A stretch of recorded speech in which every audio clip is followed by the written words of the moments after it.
we are lost. We've just left the Mojave National Preserve and entered the sandy and windswept Mojave River Basin, following the tire treads of the last vehicle we passed.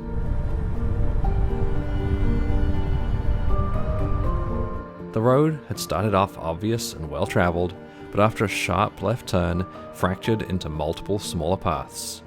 At some point, we took the wrong one, and the tire tracks we were following had disappeared into the rippled sand. I'm just going the wrong way here. There you go. This is the one I was on.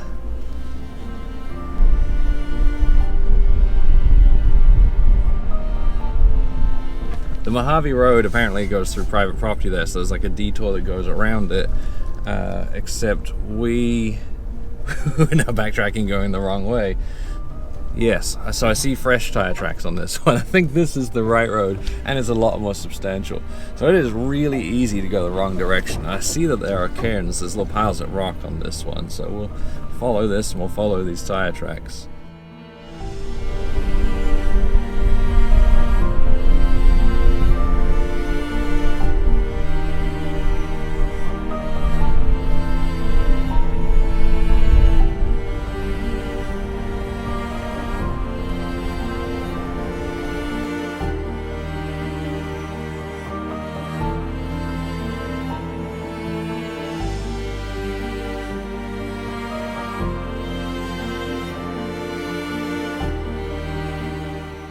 So one of the things about going overlanding is you always need to be prepared to recover yourself, especially if you're going somewhere like this with soft sand. And the best way to do that is to go with someone else, like we were earlier. Unfortunately, we're alone, so I have got myself some recovery equipment. That way we're not stranded if we get bogged down in the sand.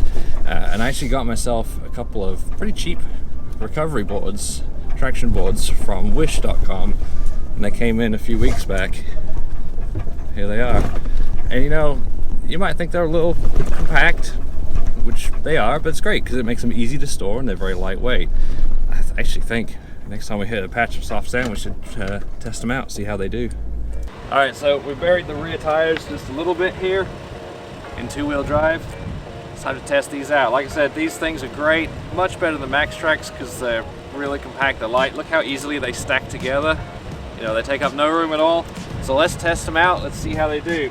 Gonna put one under this tire, like that, and we'll go around the other side, follow me around. Stick the other one under this tire.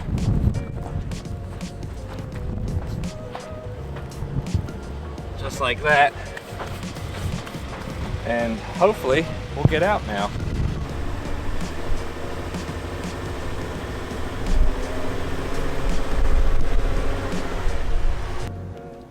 There, we're out. See, flawless, highly recommended. Of course, one of the downsides is when you're in sand like this, it can be a little harder to find traction boards. That's why you go with the bright orange ones.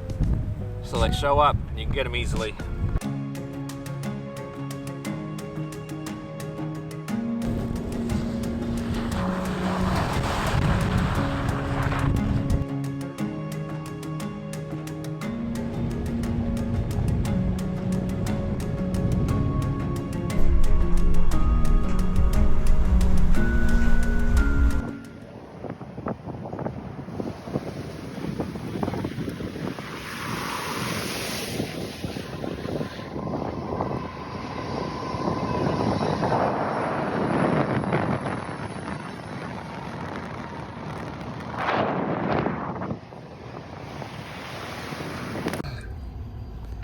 All for the gram. I won't get you back with this one though, Rob. Just wait. Huh? Like, look what you did. Right. You got Look, everything wet in here. Or because you had to lean out the window. That video better be gold.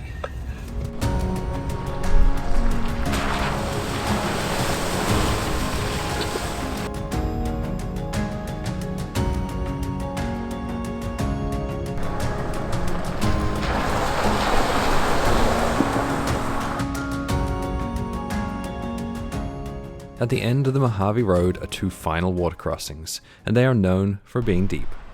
Thankfully, the couple we'd passed earlier in the day had told us to stick to the bridge side.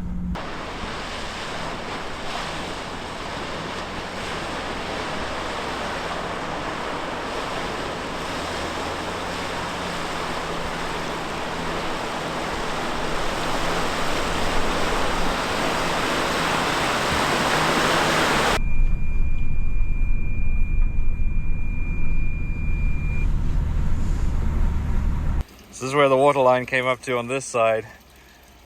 It's a pretty deep water crossing. That's like thigh high on me.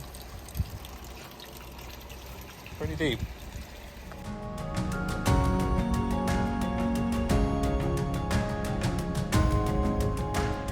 After the final water crossing, we reached the interstate, where we needed to head west to Barstow. A quick stop to eat, and I got rid of Andreas before heading out to find a place to camp.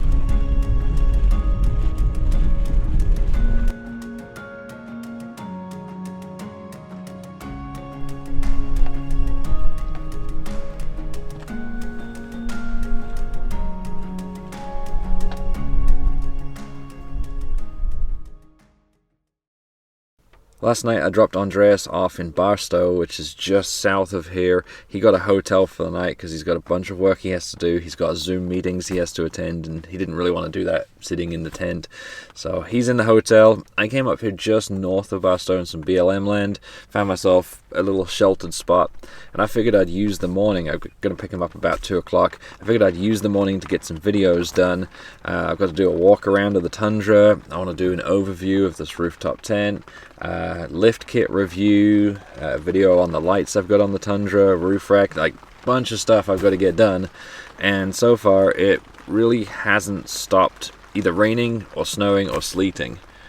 And right now it's sleet, and when I got up earlier it was just very wet snow, so it's kind of unpleasant, and I haven't been able to get any of that stuff done. So instead I'm just transferring video files across to my hard drive and editing pictures for Instagram.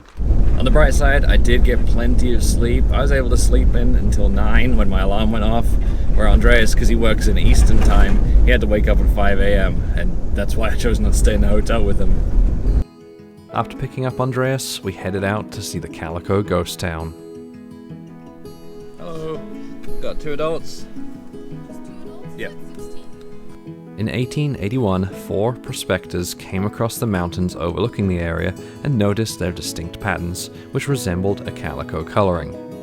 In their exploration, they came across a large silver vein, and within just a few years, they were California's largest silver producer, accounting for 85% of all California's silver.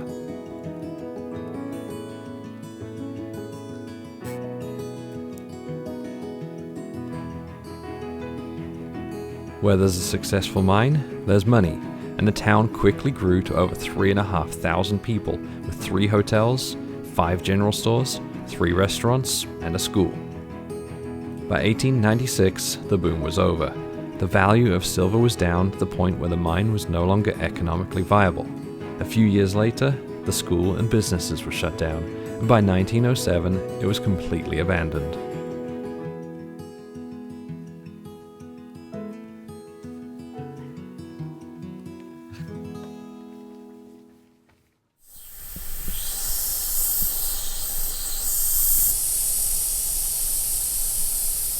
The sun is back out, the wind has dropped. It's still pretty chilly, but I'm just barely comfortable in my t-shirt.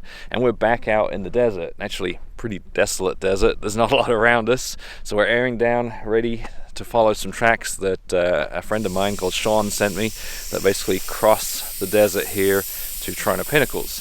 Unfortunately, we're close to Edwards Air Force Base and in probably one of the biggest restricted airspace chunks in the US, so no drone flying here.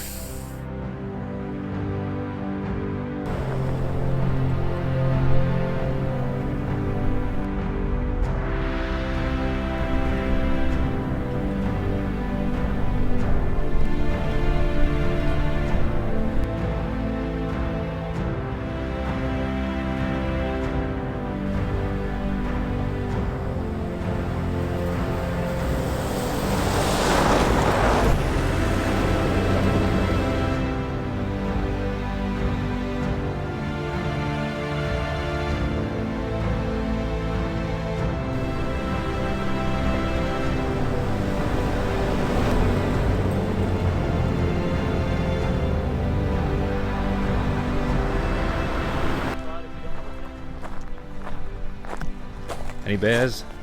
No bears. They're probably out. Oh, that's it? That's it. Okay. It's a little impact my map. Yeah.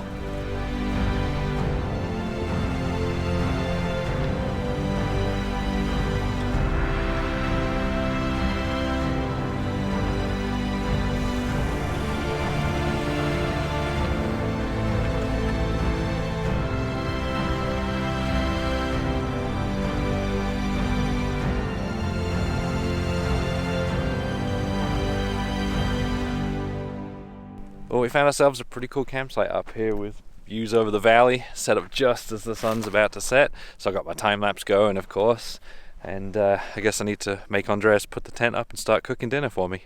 All right, after that, I want you to start cooking dinner. Me? Yes. I'll bring you on these trips to do the work by myself. Well, you know the cooking. I do know the cooking is for you. I do the eating. You do the eating, I do the cooking. That is true.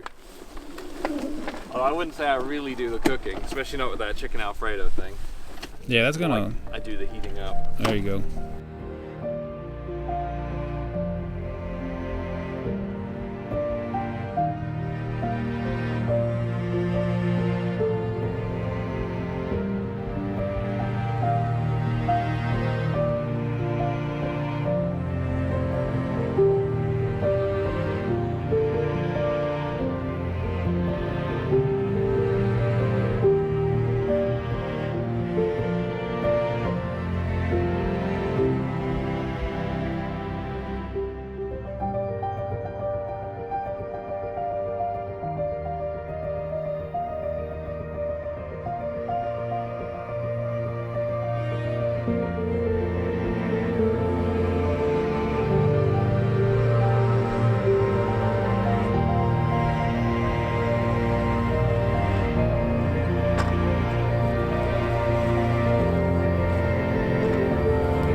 We had spent the entire morning traveling off-road through the dusty California backroads before coming out onto pavement for a short stretch and finally heading north to something we'd been talking about for days.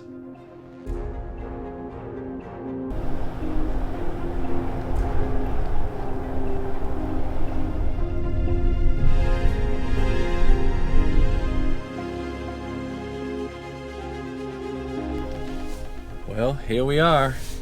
The Trona Pinnacles.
Well, what a cool little spot. Definitely worth the trip here if you're in the area. I'd imagine coming here at sunset's the best time. During golden hour, get the best pictures. We're going to continue through and head north up to Alabama Hills. We're going to try and get there kind of early. First of all, because I imagine it fills up really quickly if it's not already full. And second of all, because I need to get some videos done. Make up for some of the ones I didn't get a couple of days ago when it was snowing. Make sure you subscribe to the channel so you don't miss where we go next time.